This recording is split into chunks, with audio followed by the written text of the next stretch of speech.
Frank Adler dit à sa nièce, Marie, de se préparer pour l'école. Il lui dit qu'il lui prépare un petit déjeuner spécial. Marie est réticente et invente des excuses, comme qui va s'occuper de son chat monoculaire, Fred. Frank lui dit que Fred ira bien. Elle réclame le petit déjeuner spécial qu'on lui avait promis, et Frank lui montre simplement une boîte de céréales Kellogg's avec le mot « spécial » écrit dessus. À sa grande déception, Frank l'accompagne à l'arrêt de bus, où Marie se rend à l'école pour la première fois. Roberta, la voisine de Frank, le suit jusqu'à sa maison. Elle exprime son inquiétude concernant la scolarisation de Marie.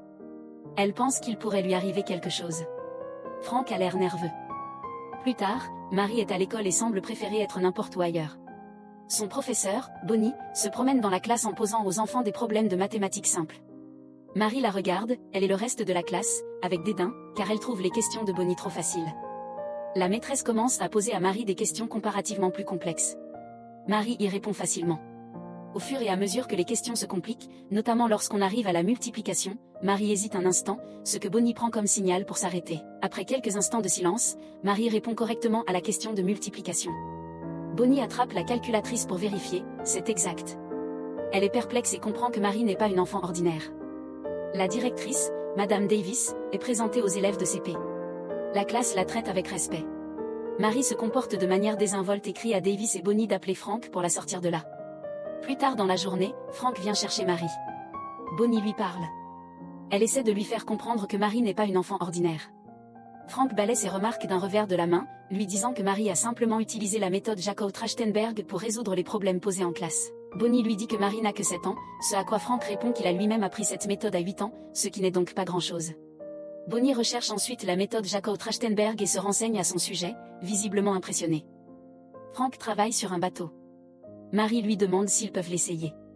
Ils passent du temps ensemble à la plage. Ils discutent de différentes choses, et Frank dit à Marie que sa mère voudrait qu'elle se fasse des amis. Marie amène Fred à l'école et le présente à ses camarades. Elle leur dit qu'il n'a qu'un seul œil. Les enfants lui demandent comment il a perdu son œil. Marie répond qu'elle ne sait pas, car elle l'a trouvé ainsi dans une poubelle et l'a en quelque sorte sauvé. Bonnie se rapproche de Marie. Elle lui donne des devoirs supplémentaires, sachant qu'elle finit son travail plus vite que la plupart des élèves. Marie sourit à Bonnie, qui lui rend un sourire affectueux. Elles s'entendent très bien en classe. Bonnie fait des recherches sur la famille Adler, en commençant par Frank Adler, mais ses recherches ne donnent pas de résultats probants. Elle finit par lire des informations sur la sœur de Frank, Diane Adler. Diane est une enfant prodige, excellente en mathématiques. Le professeur du MIT, Seymour Shankland, la qualifie d'exceptionnelle, disant qu'elle possède un esprit exquis, un esprit capable d'aider le monde. En lisant davantage, Bonnie apprend que Diane a mis fin à ses jours à 27 ans. Elle a laissé derrière elle une fille prénommée Marie, confiée à son frère Frank. Bonnie se rend au bar local, le Ferg, pour rencontrer Frank. Frank se confie à elle. Il lui raconte qu'il était en retard pour un rendez-vous quand Diane s'est présentée à l'improviste chez lui avec une bébé Marie. Elle lui avait dit qu'elle avait besoin de lui parler. Frank l'avait écartée en lui disant qu'il l'écouterait à son retour. Ce soir-là, en rentrant chez lui, il avait trouvé Marie sur le canapé et Diane sur le sol de la salle de bain. Même si ce n'est pas entièrement sa faute, il pense qu'il aurait dû le savoir. Bonnie lui demande s'il y a d'autres membres de la famille. Frank répond que le père biologique de Marie n'a pas duré un mois, il a abandonné Diane. Sa mère est très stricte, une femme intransigeante, britannique jusqu'au bout des ongles. Marie est dans le bus pour aller à l'école. Elle remarque son camarade qui monte dans le bus en portant un projet soigneusement réalisé. Elle s'inquiète d'abord en pensant que son propre projet n'est pas assez bien. Le petit garçon essaie de se frayer un chemin. Un garçon de 12 ans l'intimide, faisant trébucher le pauvre enfant et brisant son travail. Le garçon ainsi que les autres enfants se mettent à rire et à se moquer de lui. Marie vole à son secours et dit aux enfants d'arrêter. Elle frappe le garçon au visage avec un livre. Frank entre plus tard dans l'école de Marie et passe devant le garçon, qui saigne du nez. Il s'assure immédiatement que Marie va bien. La directrice, Davis, fait comprendre à Frank que frapper les gens n'est pas toléré. Frank lui dit qu'il veillera à ce que Marie le comprenne, tout en étant fier d'elle pour avoir tenu tête à un harceleur. La directrice dit qu'elle aimerait que Marie étudie à l'Académie Hawks pour l'éducation des enfants doués, où elle pourrait être éduquée à un niveau correspondant à ses capacités. Frank soulève des préoccupations financières. La directrice lui garantit une bourse couvrant tous les frais. Frank décline l'offre, disant que Marie devrait être traitée comme une enfant normale et envoyée dans une école ordinaire. Bonnie lui demande s'il est sûr de sa décision, ce à quoi il répond qu'il ne sait pas. Marie s'excuse auprès de ses camarades pour son comportement. Elle et le reste de la classe applaudissent Justine, le petit garçon qui est son camarade, lui disant que son zoo était le meilleur projet artistique. Franck et Marie rentrent chez eux et trouvent la grand-mère de Marie, Evelyne, qui attend sur le pas de la porte. Evelyne lui apporte un ordinateur portable haut de gamme et un livre d'algèbre avancé de Charles Zimmer. Marie lui dit avec désintérêt qu'elle a déjà lu le livre et qu'elle étudie maintenant les équations différentielles. Franck la fait remercier Evelyne. Evelyne n'est pas satisfaite des conditions de vie de Franck et le lui fait remarquer. Franck et Evelyne se retrouvent pour le déjeuner. Elle dit qu'elle s'inquiète pour Marie et veut qu'elle vive dans un meilleur environnement. Elle avertit Franck que les autorités seront impliquées. Franck lui dit que Diane ne voudrait pas qu'elle ait la garde de Marie.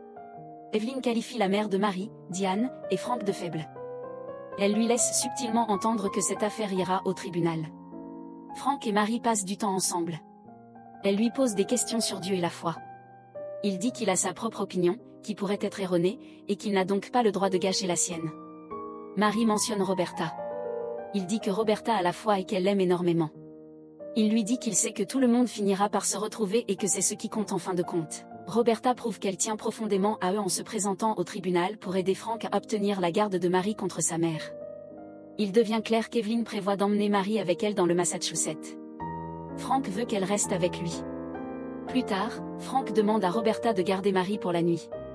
Roberta accepte, en mentionnant qu'elle n'est qu'une voisine et non un parent ou quelqu'un dont l'opinion serait prise en compte, mais qu'elle aime Marie de tout son cœur. Marie passe la nuit chez Roberta, chante avec elle et passe un excellent moment. Bonnie et Franck se retrouvent au bar. Elle lui explique que ce n'est pas elle qui a divulgué les informations à Davis. Ils se rapprochent autour de quelques verres et ont des conversations intéressantes. Bonnie lui dit qu'elle ne peut pas se permettre d'être intime avec lui, mais ils finissent tout de même par passer la nuit ensemble. Marie cherche un DVD chez Franck. Elle surprend Bonnie qui sort discrètement de la chambre de Franck et s'en amuse. Franck la prend et s'énerve en disant qu'il ne peut même pas avoir sa vie privée quelques instants. Elle se vexe et part. Plus tard, Franck s'excuse auprès de Marie et ils se réconcilient. Roberta reproche à Franck son comportement irresponsable, tandis qu'il relève son courrier dehors et apprend que Marie va passer 2 jours à Boston chez sa grand-mère. Quand Marie visite Boston avec sa grand-mère, elle voit des photos de famille, notamment des photos de sa mère et de sa grand-mère quand elle était jeune. De retour en Floride, Bonnie et Franck se rapprochent encore davantage. Evelyne emmène Marie à l'université et lui parle des 7 problèmes du millénaire. On montre à Marie une photo de Grigory Perelman, qui a travaillé sur la conjecture de Poincaré. Evelyne se remémore comment Diane aurait pu elle aussi être honorée et avoir sa photo sur le mur si elle avait fini de résoudre l'équation de Navier-Stokes. Marie exprime le souhait d'être un jour représentée sur ce mur. Le professeur Shankland lui soumet une équation difficile à résoudre.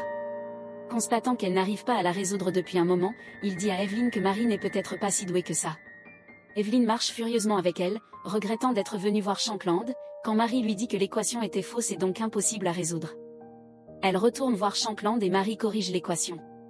Elle la résout jusqu'au bout, laissant Shankland bouleversé. De retour à la maison, Marie dit à Franck qu'Evelyne est gentille, mais qu'elle ne veut pas vivre avec elle.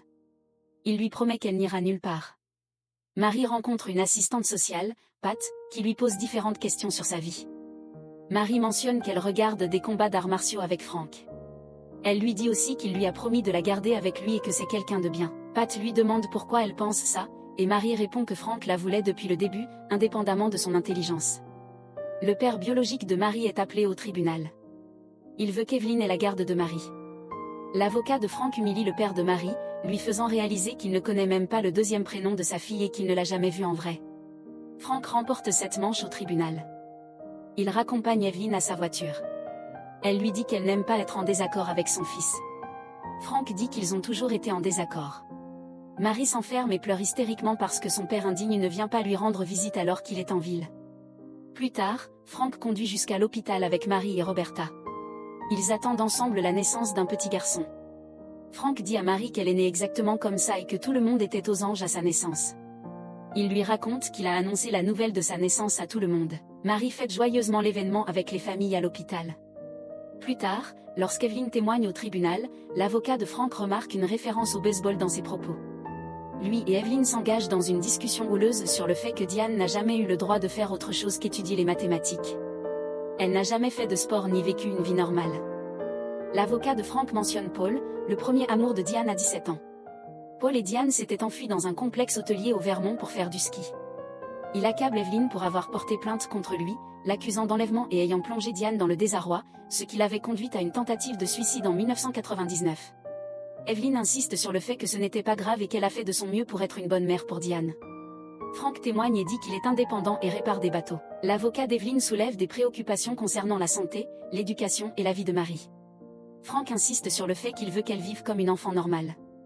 L'avocat soulève également la façon dont Marie a agressé le garçon harceleur à l'école et comment Frank a lui-même agressé un homme. Frank dit que c'était de la légitime défense contre un homme ivre dans un bar et admet avoir passé une nuit en prison à cause de cet incident. Plus tard ce soir-là, l'avocat de Frank suggère de confier temporairement Marie à une famille d'accueil. Lorsqu'elle aura 12 ans, elle pourra prendre une décision devant le tribunal concernant sa situation de vie. La famille d'accueil réside à Tampa. Frank pourra lui rendre facilement visite car c'est à seulement 30 minutes. Evelyn aurait également des droits de visite. À court d'options, il envoie Marie vivre à Tampa. Elle ne le prend pas bien, pleure et supplie Frank de ne pas la laisser seule, lui rappelant qu'il lui avait promis de ne pas la quitter. Roberta et Frank souffrent de l'absence de Marie. Plus tard, Frank dit à Bonnie qu'il a souvent pensé à confier Marie au service de l'enfance, mais qu'il n'a jamais pu se résoudre à la laisser partir. Il s'en veut pour ce gâchis. Il essaie de rendre visite à Marie, mais le père adoptif lui dit qu'elle ne veut pas le voir. Frank a le cœur brisé. Roberta le réconforte. Bonnie remarque une affiche d'animaux à adopter avec la photo de Fred dessus. Elle l'envoie à Frank, qui fonce aux services animaliers et parvient à sauver Fred ainsi que 2 autres chats. C'est Evelyn qui avait mis Fred à l'adoption.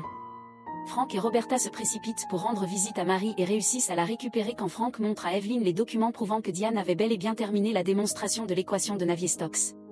Il lui dit que Diane voulait que cela soit publié après la mort de sa mère. Ce qui signifie qu'Evelyn a bien étouffé les souhaits de Diane. Frank et Marie se réconcilient et sont plus qu'heureux d'être ensemble en repartant avec Roberta. Evelyn regarde les notes froissées de larmes sur lesquelles sont griffonnés des gribouillages et se met à pleurer. Elle appelle le MIT et prend contact avec Shankland. Marie assiste à des cours à l'université, après quoi Frank vient la chercher. Ils discutent dans la voiture. Il lui remet un livre de René Descartes sur l'existence. Elle plaisante avec lui à ce sujet. Frank la dépose au parc où elle rejoint d'autres éclaireuses et joue avec elle joyeusement. Frank sourit chaleureusement au loin en direction de Bonnie.